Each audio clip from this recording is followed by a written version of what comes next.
and gentlemen, greetings to you all. My name is Willy Wonka. Willy Wonka gets an origin story with Timothée Chalamet starring as the fameless chocolatier who runs into trouble when he tries to set up his first candy shop. This family-friendly adventure is a visual treat with a nice emphasis on the importance of friendship. I wish the music was a little stronger, but Wonka is still a lot of fun. Where's Dad? Before I met your mom, I was a covert assassin. I escaped that life, and now they found us. In The Family Plan, Mark Wahlberg stars as a government assassin who retired and became a quiet suburban dad. But when bad guys from his past resurface and threaten his family, Mr. Nice Guy has to revive his fighting skills, all without letting his family in on his top secret past. Last time we broke out of a chicken farm.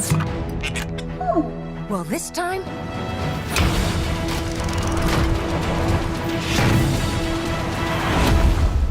we're breaking in. Chicken Run, Dawn of the Nugget is another gem from Aardman Animation, the story of a bunch of freedom-fighting chickens trying to break into a factory so that they can free all the birds before they get turned into nuggets. It's told as if it's a serious war movie, but it's told with all sorts of silly jokes and pratfalls that should delight the kiddos. It's go time. It's all right. I went before we left. And that's what's new this weekend at the movies. I'm Sean McBride, the movie guy. And here to talk about the movies, of course, we were just talking about Renaissance still, because, I mean, it was so big and... Which I've seen, she hasn't seen. I know. I'm trying. Yeah. I'm working on it. Yeah, but look, so there are 6 movies to talk about this week. Well, 3 movies this week and 3 movies from last week, which we didn't talk about because we were off for Toy Feast. But I think in particular one of those movies is one that I would consider to be the best, one of the best movies of the year. So I definitely want to go back and talk about those. Okay. But let's start this week, okay? We'll do that. The big one out this week is going to be Wonka. Of course. And this is Timothée Chalamet playing Willy Wonka. This is not a remake of Charlie and the Chocolate Factory. This is a prequel. This is an origin story. Okay. I'm not sure that Willy Wonka needed an origin story, but sure, why not? And basically it's him showing up in this new city. He wants to set up a chocolate shop. Of course he does. But there's a cabal of candy shop owners that they bribe the local magistrate to drive him out of town. And more importantly, there is this laundress/hotel manager who tricks him into signing up for indentured servitude, and now he has to spend his days in the laundry and stuff. And that's Olivia Colman playing that role there. It's Keegan-Michael Key playing the magistrate, the police officer, you know. And look, it's a bunch of character actors that you probably know from other shows. Oh, look, it's the guy from Downton Abbey. It's the guy from Sex Education, you know, whatnot. But really, it's Chalamet, who I think is very good. I don't think he has to do a whole lot of the, like my niece says, he just has to be so hot. You know, he's a good-looking guy, and he just has to be open and smiling, and he has this, you know, his character just has to be optimistic and, you know, rely on his friends, and, you know, ultimately we know the chocolate shop's going to happen here. It is a musical. And so there's a lot of singing and dancing in this thing. I'll be honest with you, I didn't think the music was that great. I spent the whole movie going, you know, just sing World of Imagination. And they do sing that at the very end, and then I teared up. I thought that was wonderful here. But I didn't think the music was that great. I do think that the director, who's the guy behind Paddington, if you haven't seen the Paddington movies, folks, definitely go watch the Paddington movies. It feels very much like those films, that same kind of sense of wonder. The visuals are interesting, and, you know, I liked it.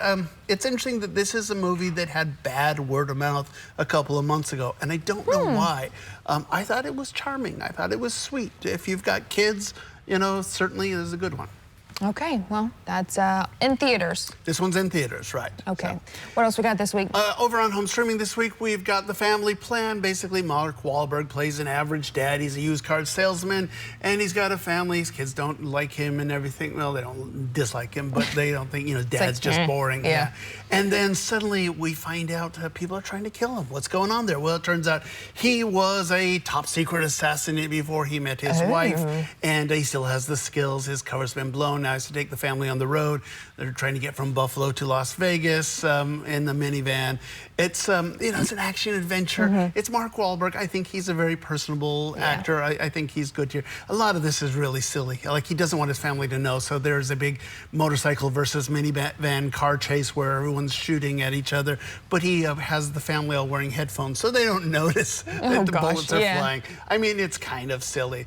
but it's about family bonding and it's about surviving. This one's on Apple TV Plus.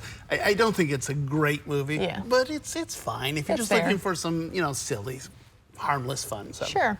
Okay, and this one I know also out this week. I didn't know this was happening, and I will say Chicken Run was a big part. I remember watching it multiple times as a child. So the secret of Chicken Run is that it's a war movie, but set with chickens, instead of trying to get out of a prisoner of war camp, they're trying to get out of a chicken coop. So this is the sequel using much of the same cast, and this time they're trying to break in because basically they find this camp where a bunch of chickens are there, and they're being prepared to be turned into nuggets, and so the other chickens want to free them. Once again, it is a action war film type thing, but it's so silly. These characters are so stupid and just adorably fun. I really like this one. Like I say, I don't think it's quite at the level of the first one. And if you haven't seen the first one, definitely go back and watch the first one first. But I think it's just quite sweet.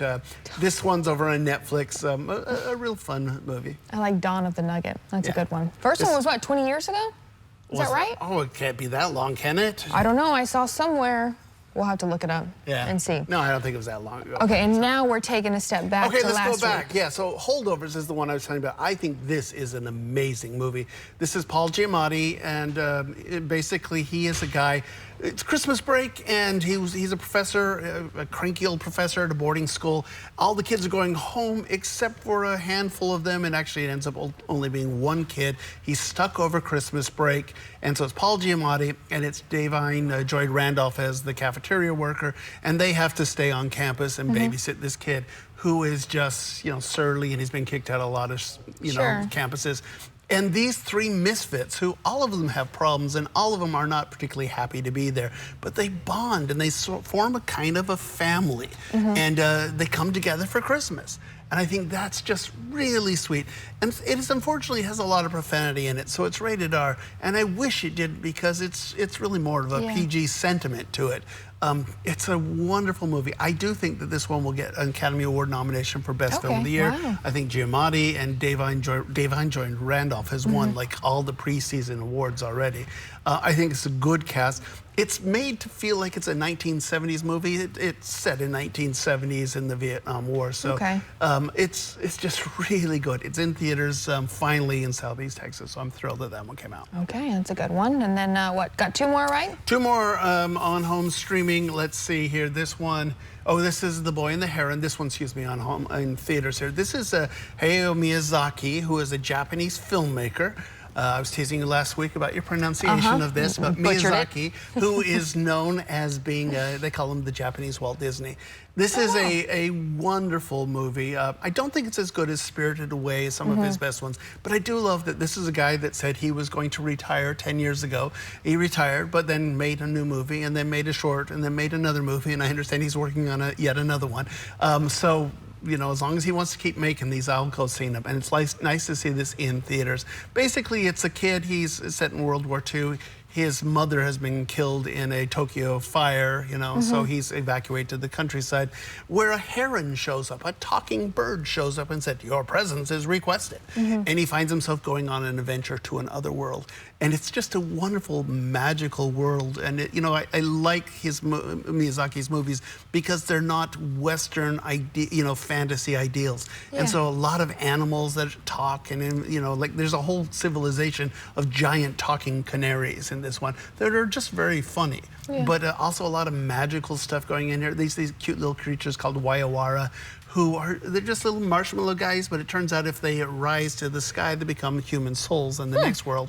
But the problem is that there's hungry pelicans patrolling the skies, eating the souls. So,